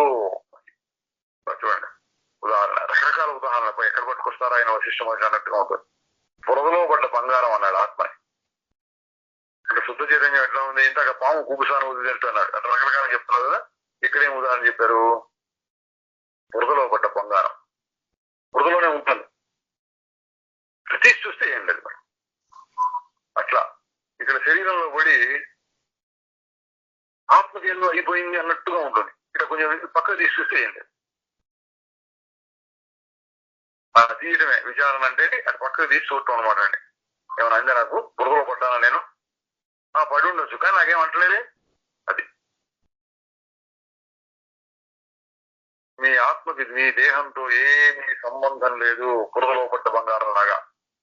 పద్మపత్రం మీద ఇంకొక ఉదాహరణ పద్మపత్రం మీద నీటి చుక్క పద్మపత్రం అంటే తామరాకు తామరాకు మీద నీటి చుక్క పద్మానికి ఆధారమైన మహాజలం ఈ రొంటిలో ఉపాధిలో మాత్రమే భేదం పదార్థంలో ఒక్కటే అని ఇంకొక బ్రహ్మాండమైన ఉదాహరణ. తామర చెట్టు ఆకులు పువ్వులు ఎక్కడెక్కడ ఉంటాయంటే సాధారణంగా చెరువుల్లోనూ ఉంటాయి. మరి నదుల్లో అక్కడ ఉండవు కొట్టుకుపోతుంటుంది. ఆ సముద్రంలో ఉండదు ఉప్పు నీళ్ళలో ఉండవు మంచి నీళ్ళు ఉన్నటువంటి చెరువులు అట్లాంటి వాటిలో తామర చెట్లు పెరుగుతూ ఉంటాయి మంచి పూలు వస్తూ ఉంటాయి. ఇక్కడ ఏం చెప్పాడు తామర చెట్టు కింద నీరే చుట్టూ నీరే తామర ఆకు మీద నీరు పడింది అనుకోండి అది ఎట్లా ఉంటుందంటే ఒక బొట్టు అంటే అంటున్నట్టుగా పూర్వం తామరాకు అంటే చూసి ఉండొచ్చు చాలా మంది పూర్వం వాళ్ళు ఏంటంటే ఒక ప్లాస్టిక్ కాగితం మీద నీరు పెడితే బొట్టు బొట్టుగా ఉంటుంది కలవ పీల్చుకోదు ఆ ప్లాస్టిక్ కాగితం కానీ లేదా తామరాకు కానీ పీల్చుకోదు. ఎందుకంటే తామరాకు మీద ఒక కోటింగ్ లాగా ఉంటుంది ఒక పూత లాంటిది ప్రకృతిలోనే వస్తుంది దానికి అంటదు. అందుకని తామరాకు ఉదాహరణ చెప్పారు. తామరాకు పైన ఉన్న నీరు కింద ఉన్న నీరు రెండు నీరే. ఉపాధిలో భేదం ఏ ఉపాధిలో పెద్ద చిన్న అనే భేదం ఉంటుంది. అక్కడేమో చాలా బిందువులు ఎన్నో కోటాను కోట్ల బిందువులు కలిస్తే చెరువులో నీరైంది. ఒక్క బిందువు బయట ఉంటే అది చుక్క అయింది. ఈ తేడా మనం చెప్పచ్చు చిన్న పెద్ద తేడా. పదార్థంలో ఏంటి తేడా అని అనుకోండి పదార్థంలో ఏంటి అది నీరే ఇది నీరే. నీటికి ఏ లక్షణాలు ఉంటాయి అది దానికి ఉంటుంది దీనికి ఉంటుంది. అయినా మరి చిన్న పెద్ద తేడా ఉంది కదండి అంటే చిన్న పెద్ద అనేటువంటి తేడా మాయా మాత్రం ఇప్పుడు అనిపిస్తుంది కానీ నిజంగా లేదు.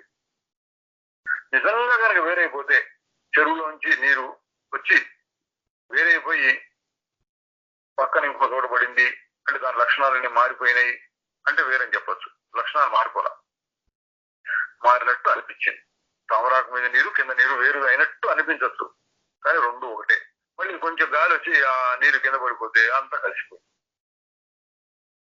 నీటి చుక్క పద్మానికి ఆధారమైన మహాజలం ఈ రొంటిలో ఉపాధిలో భేదమే గాని పదార్థంలో ఒకటే అని నేను చేతులు పైకెత్తుకొని ఘోషిస్తున్నాను. నేను పెద్దగా అరుస్తున్నా అయినా నా మాటలు ఎవరు వినటం లేదు. ప్రపంచం ఎట్లా ఉంటుందండి ఒక ఉపనిషత్తులో వస్తుంది శ్రవణాయాది బహుభిర్యో న లభ్య. ఈ ఆత్మ విషయం వినటానికి కూడా చాలా మందికి దొరకదు. ఇది రాసి పెట్టుంటే కానీ దొరకదు. శృణ్వంతో బహవో యం న విద్యుహు అన్నాడు. విన్నప్పటికీ చాలా మందికి ఇది తెలియబడదు అర్థం చేసుకోలేదు. ఎందుకు దానికోసం ఎదురు చుట్టల్లా వాళ్ళు దేనికోసం ఎవరు చూస్తుంటారు. అదేదో ఎబోలా రోగం ఉంది అన్నారు. ఎబోలా రోగం మన దేశంలో ఎక్కువ రాలేదు ఆఫ్రికా దేశంలో వస్తుంది. ఎబోలా రోగానికి అక్కడ ఏదో ఫలానా ఆకు ఉంటుందండి, ఆ ఆకును ఇంకొక పువ్వు తీసుకొచ్చి రెండు కలిపి మద్దం చేస్తే మంచి బాగా పనిచేస్తుంది అంటే ఓహో ఎబోలా రోగం వస్తుందా అదేంటండి ఇట్లా అడుగుతాం కాసేపు కాలక్షేపం మనకంతే. మన దేశంలోనే వస్తుంది అనుకోండి, ఇప్పుడు డెంగ్యూ జ్వరం వస్తుందండి, ఈ ఫలానా వస్తువు అది బొప్పాయి ఆకు రసం బాగా పనిచేస్తుంది అన్నారు అనుకోండి, అంటే మనకి దానికి కొంత ఆసక్తి కలుగుతుంది. మన దేశంలో వస్తున్నావు మనకు కూడా వస్తున్నావు రెడీగా ఉండాలి. నిజంగా వచ్చింది అనుకోండి ఒకరికి రోగం, అప్పుడు దాన్ని ఇంకా శ్రద్ధగా విని ఎట్లా చేయాలి, ఏం చేయాలి, ఎంత తీసుకోవాలి, ఎన్ని ఆకులు తీసుకురావాలి, ఎంత రసం పిండాలి, ఎంత రసం తాగాలి, ఎన్నిసార్లు రోజుకి ఎన్నిసార్లు తాగాలి, ఇట్లా అన్నీ అడిగి డీటెయిల్స్ కనుక్కుంటారు. ఎందుకు వాడికి అవసరం ఉంది కాబట్టి. అట్లా ఇటు వశిష్ఠ మనిషి ఘోషిస్తున్నాడు ఆత్మజ్ఞానాన్ని, ఎవడు ఎందుకు ఘోషించలేదంటే అవసరం లేదు కాబట్టి. అవసరం అంటే ఏంటి? మోక్షం. ఈ ప్రపంచంలో నుంచి బయటపడాలి అనేటువంటి అవసరం లేదు కాబట్టి ప్రపంచంలో బాగానే ఉంది, అడ్జస్ట్ అయిపోతున్నారు, సర్దుకుపోతారు. దుఃఖాలు లేవని కాదు, దుఃఖాలు వస్తాయి, సుఖాలు వస్తాయి, దుఃఖాలు వస్తాయి, సరుకులు వస్తాయి. దుఃఖం వచ్చినప్పుడు సరే ఫోన్లే, సరేలే రేపు మంచి జరుగుతుంది ఇవాళ ఇట్లా ఉన్నా అనే ఒక ఆశతోటి, సుఖం వచ్చినప్పుడు సంతోషపడటం, దుఃఖం వచ్చినప్పుడు సరే రోజులు మారేప్పుడు మంచి రోజులు రాకపోతుందా అని ఎదురు చూడటం. ఈ విధంగా సర్దుకుపోతున్నారు, అడ్జస్ట్ అయిపోతున్నారు. అటువంటి వాళ్ళకి ఈ జ్ఞానం యొక్క అవసరం ఉండదు కాబట్టి చెప్పినా వాళ్ళు పట్టించుకోరు. ఇది తెలుసుకుంటే ఏం చేయాలంటే అనవసరంగా మనం ఎవరికి చెప్పకూడదు. మనకు కూడానండి, నేనేదో జ్ఞానం కలిగి ఉంటున్నాను అందరికి చెప్తే మంచిది అన్నట్టుగా కాదు. వాళ్ళకి అర్హత ఉంటే మీరు ఎప్పుడైనా ఒక పొరపాటునో గ్రహపాటునో ఏదో ఒక మాట అంటే వాళ్ళు పట్టుకొని దాన్ని తర్వాత ఏంటి అని అడిగి వాళ్ళు ఉపయోగించుకోగలుగుతారు. చాలా మంది అట్లా ఉపయోగించుకోలేరు. అంటే బూడిదలో పోసిన పన్నీరు అంటారు, పోతుంది, అర్థమైపోతుంది. వశిష్ఠ మహర్షి చెప్తున్నాడు, ఆయన చెప్తేనే వినకపోతే మనం చెప్తే ఎవడు వింటాడు. అందుకని 10 మందికి చెప్పాలి అనేటువంటివి. కొంతమంది 10 మందికి కాదు కానీ మా ఇంట్లో వాళ్ళకి చెప్పాలంటే మా ఆవిడ సరిగ్గా వింటలేదన్నా, మా ఆయన సరిగ్గా, మా భర్త గారికి కూడా చెప్తే బాగుంటుందండి, అప్పుడు ఇంట్లో అందరికి తెలిస్తే మేము హాయిగా ఉంటాం. ఇటువంటి కోరికలు ఉంటాయి కొంతమంది. ఇది కూడా పొరపాటు. వాళ్ళ రోజు వచ్చినప్పుడు వాళ్ళు వస్తారు.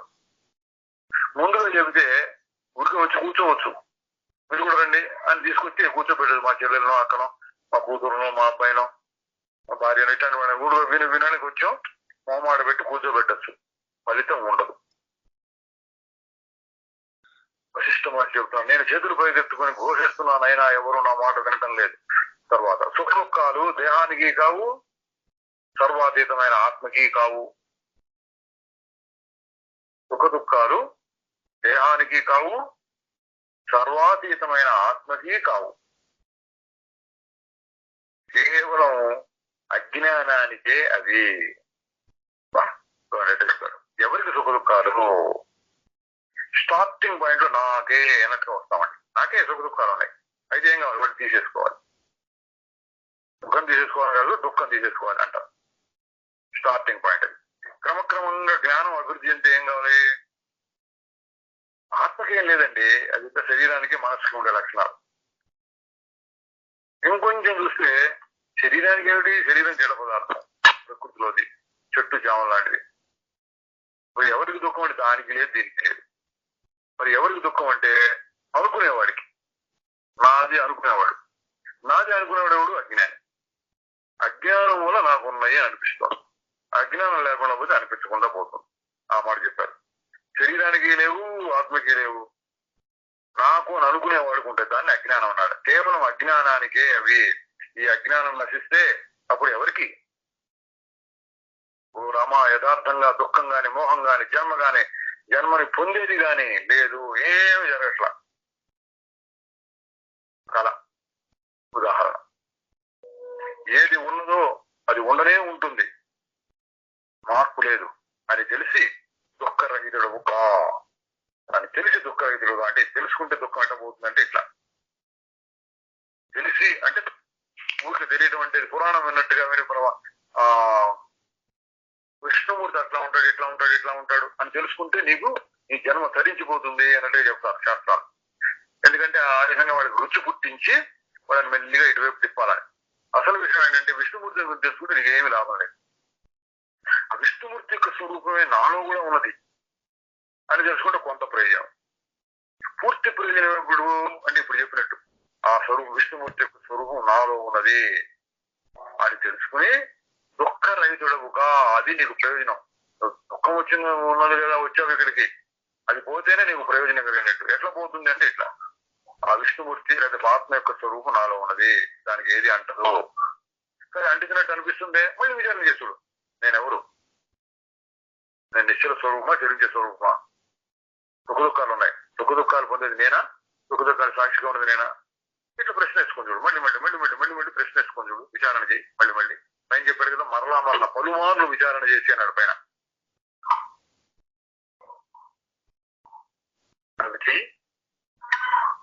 చేసి చివరికి పొందవలసిన స్థితి ఏంటంటే దుఃఖరహితుడవు కా. ఇదండి, ఈ తెలుసుకున్న వారికి ఈ ప్రయోజనం ఆ ప్రయోజనం ఈ ప్రయోజనం కలుగుతుంది అని ఫలశ్రుతి చెబుతూ ఉంటారు. ఇక్కడ ఫలశ్రుతి ఏంటంటే ఇది తెలుసుకున్న వాడి దుఃఖరహితుడు కా అంటే ఎటువంటిదంటే, ఇది మీరు నిర్ధారించుకోవడానికి వీలైంది. ఒకవేళ మీకు అటువంటి స్థితి కలగకపోతే ఎదురు ప్రశ్న వేసి, ఏంటి నువ్వు చెప్పింది, ఆత్మజ్ఞానం కలిగితే దుఃఖం పోతుందన్న నాకు పోలేదే అని మీరు నిలదీసి అడగచ్చు. అటువంటిది అంటే అప్పటికప్పుడు రుజువు చేసుకోవచ్చు. మనం రుజువు కాకపోతే ఎక్కడుంది తప్పు, ఎందుకు తప్పు, చెప్పిన దాంట్లో తప్పు ఉందా, నాలో తప్పు ఉందా, ఏంటి అని విచారణ చేయడానికి వీలుంది. అట్లా కాకుండా ఈ తెలుసుకున్న వాడికి అంత్యకాలమునందు విష్ణు సాయుధ్యము లభించును అన్నాడు. వాడు విష్ణులోకానికి వెళ్తాడు. ఇప్పుడు సత్యనారాయణ వ్రతం చేసిన వాడు ఇప్పుడు అన్ని భోగ భాగ్యాలు అనుభవించి అంత్యకాలమునందు విష్ణులోకానికి పోతాడు, వైకుంఠానికి పోతాడు అన్నారు అనుకోండి. నిరూపించుకోవడానికి వీల్లేదు. ఇవాళ ఏం జరుగుతుందో, ఇప్పుడైనా భోగభాగ్యాలు జరుగుతాయి అంటే అది కూడా పూర్తిగా నిలుకో, ఒకసారి కలిగినట్టుంటే ఒకసారి ఎంత చేసినా కావడం.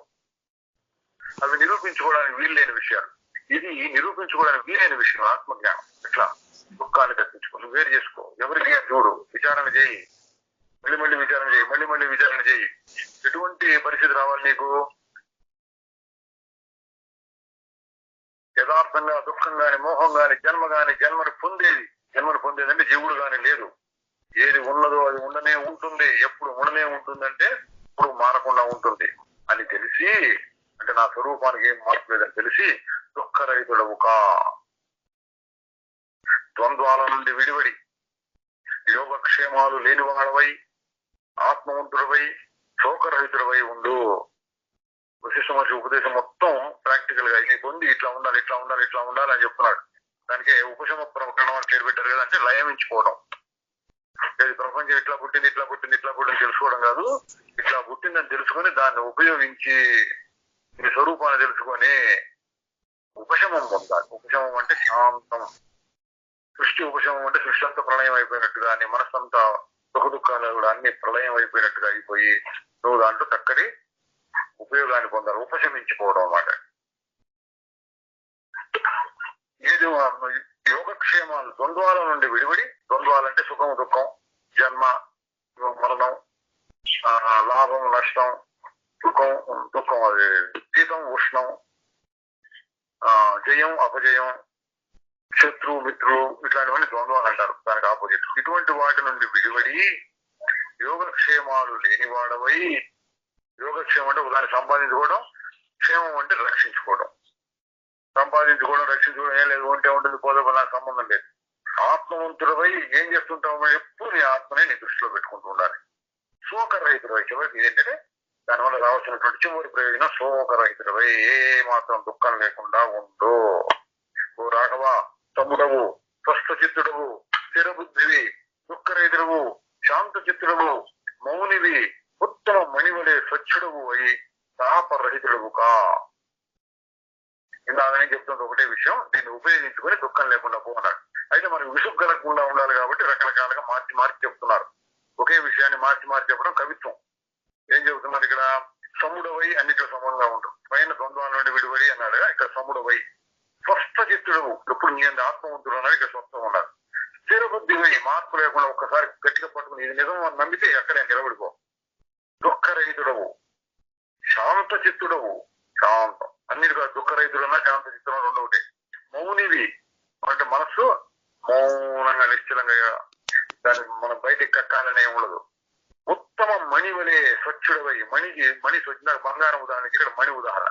మణి ఉత్తమమైనటువంటి మణి అంటే చాలా స్వచ్ఛం. బురదలో పడేయండి, నిప్పుల్లో పడేసిన అది కాదు, అట్టగా ఉంటుంది.